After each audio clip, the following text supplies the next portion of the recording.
Hi, and thanks for tuning back in. I know I've been going long, almost 20 minutes on each of the episodes, but I found out I'd be doing dozens of little 6 minute little clips. Try to get it through as quickly as possible.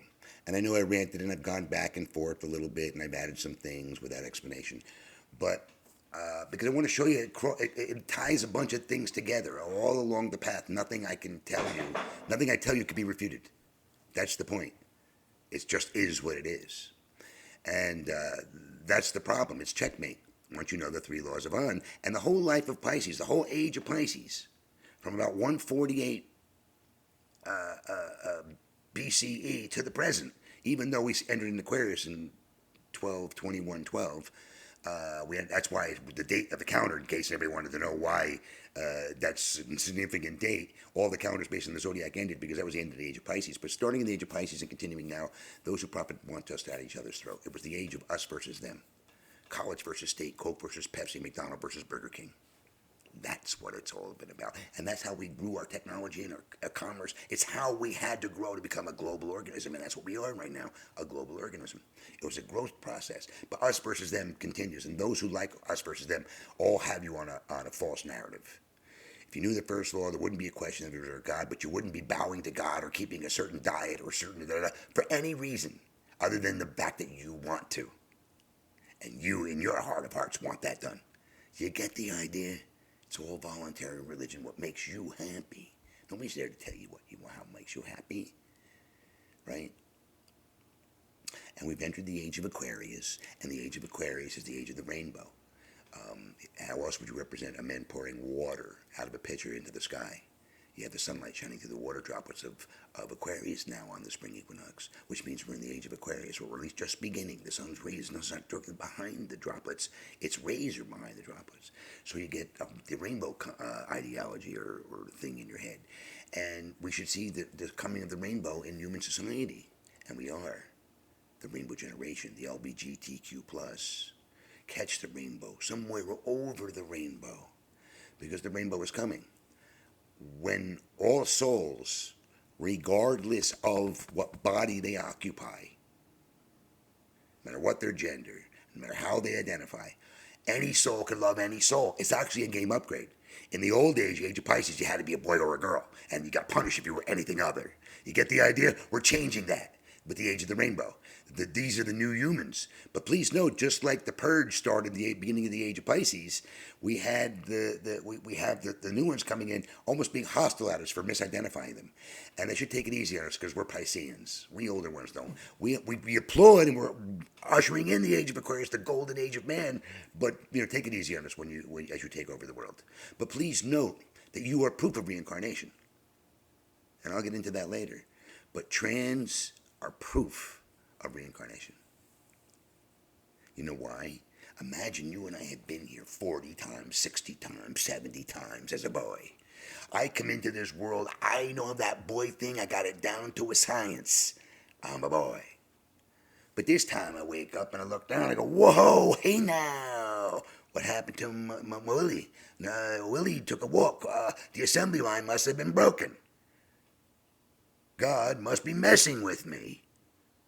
I know I'm a boy. What do you mean I got girl parts? That's proof of reincarnation, ladies and gentlemen, because they're actually like, what the hell is going on? They're actually conscious enough. They've raised their consciousness enough to know something it's not right here.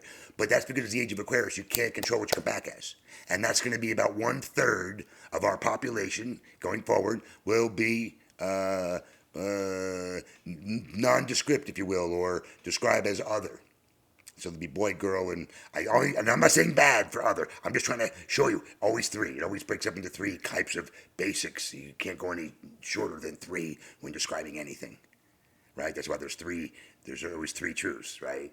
His story, her story, and the truth. So three takes to make the one, right? Three knuckles. And that's sacred math, and we're going back there again. Sacred math all comes down to the following, and this is the killer about sacred math.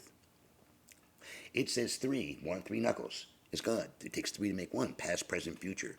Father, Son, Holy Ghost, all right? It makes three to make one, to make a thing. And that's the basis. So the whole of measurement of 60 base math, which measures time and space, comes down to one finger. Wow, pretty heavy tech, huh? Pretty heavy technology. One finger measures all of space, and it starts with one finger. Now, I'm going to blow your mind. Because what does it tell us about the measurement of time? Time comes down to a second, right? If we couldn't break down time into the arc second, we couldn't connect spaceships in space together. We have to have it down. The arc second must work, right? So it's a universal law. The seconds work. The seconds accurately define time and space, which we now know are related, so it's space-time, right? And we know that not only are they related, what is time? It's a second. Well, if you look in anything, the menu, but go look at the menu. Go look at any Google, Wikipedia, whatever, and ask what a second is. They'll tell you the definition of a second is like the radio frequency of cesium when excited. Huh? We discovered cesium in 1907. Sumerian clay tablets describe what a second is 4,400 BCE, 6,000 years ago. It's the thump-thump of a heartbeat at rest. Thump-thump, thump-thump, thump-thump, thump-thump. That's a second. Everybody's heart beats. Maybe you go faster or slower, but the thump-thump is always the same, unless there's a problem. And at rest, there'll be 60 of them in a minute. And their whole basis of measurement of time, which allows us to dock spaceships, comes down to a heartbeat. Yet, let you continue to tell me this is not a creation, and it's not mathematically perfect. Please tell me. And when we get to the humans growing as a Fibonacci sequence, 0, 1, 1, 2, 3, 5, 8, 13, 21, you'll see those are significant ages of stages of our lives. And it's Fibonacci. And there's 13 of them. I'll blow your mind. But anyway, now we know that time and space are measured. There's another thing that I need to tell you about sacred math. And it goes down to the limericks. The limerick for the story of On is as above, so below. It's the first thing it's the first thing you must know. As the large, so the small. As the one, so them all. There's one more thing that you must see. There is an On, that On is me. That's, remember the first law. Sumerians taught that to their children in school. By the way, school started for Sumerians at age 5, when you introduced to society, at age 5. Just like we do today. Nothing has changed. There's nothing new under the sun. 6,000 years ago, our children started school at 5. We still use 5. So nothing has changed. But we'll get into more of that later. But what I wanted to tell you is, the limerick for 2 is 10 and 60. 60 and 10. Learn them once and learn them again. Always got to go this way to this way. No, this way to you. I am doing it wrong. I'm so sorry. 10 and 60. 60 and 10. Learn them once and learn them again. This is why. I'll tell you why. 1, and this is 3. 13. Learn them once and learn them again. That's why you know it's Fibonacci, the 13 stages, right? Okay.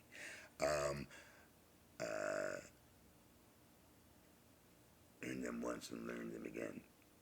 Oh, it takes 4 with 3 and a second hand. The law of On sure is grand. Thank you. So it tells us that the math of God, sacred math, is grand. But it also tells us how to measure. But it takes 4 with 3 and a second hand. 4, 3, 2. So, according to the limerick, forget everything else, but you'll find out everything in history. 432 is sacred, and 432 adds up to 9, and 432 seems to be something involved with the measuring of time and space.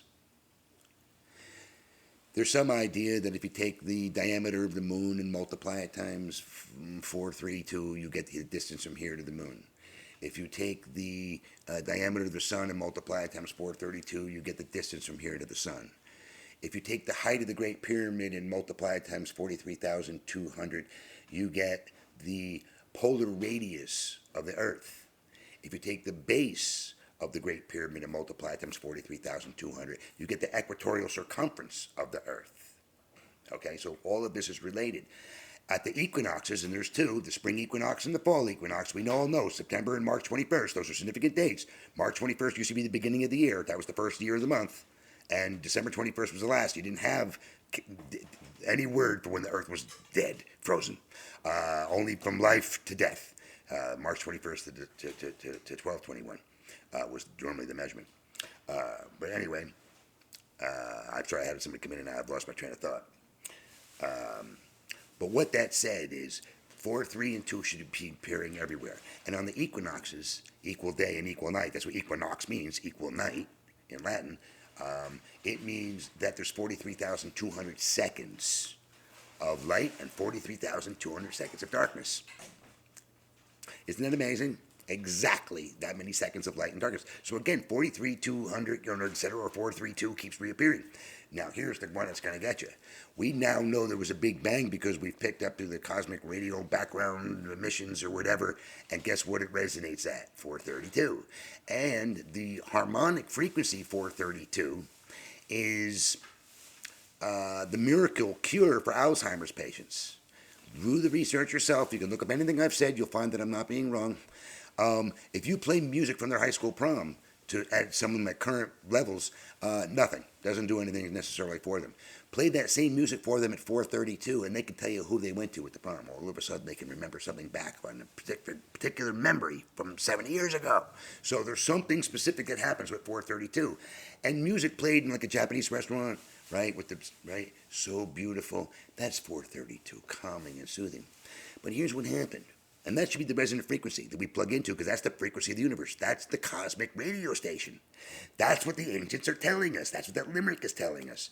432. It is the cosmic radio frequency. All the temples, all the megaliths have temples around them that resonated 432. You tell me why. It has something to do with it. Something has to do with the megaliths and the frequency. But anyway, we should switch to 432. What are we at now? 440. Why? When they did researchers on this new invention called the radio, we had a thing called the radio jingle.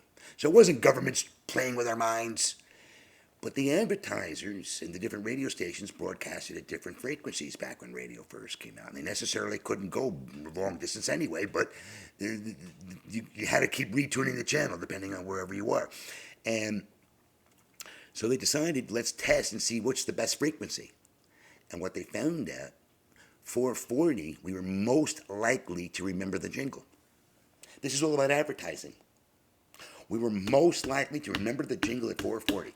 And so America first, and I think it was 1937 or 1939, adopted 440 as the standard, and then the rest of the world in like 1951 adopted it after World War II, and we took over influence.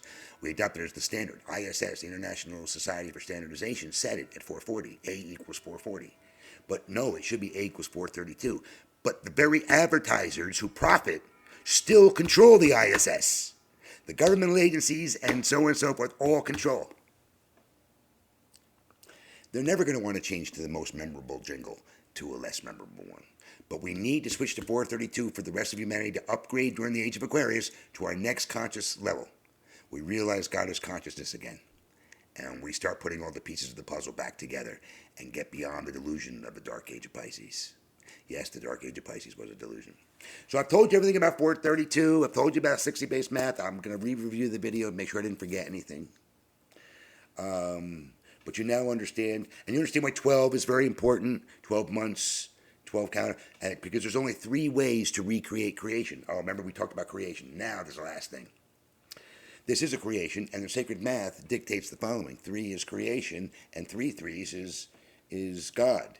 So there's 9 realms between the beginning and God. And we are on the 4th realm. Oh, by the way, 4th dimension. So we're on, right, there's a number of realms. And that's what it means to be in the 4th dimension. We're on the 4th realm. Okay? Between us and God, the sacred number. But using this, this numbering system, I forgot my train of thought. And I'll pick it up at the next episode. Let's end it right now for here. Unless I can magically remember. We'll talk about it next time. All right, thanks. Talk to you later. Bye.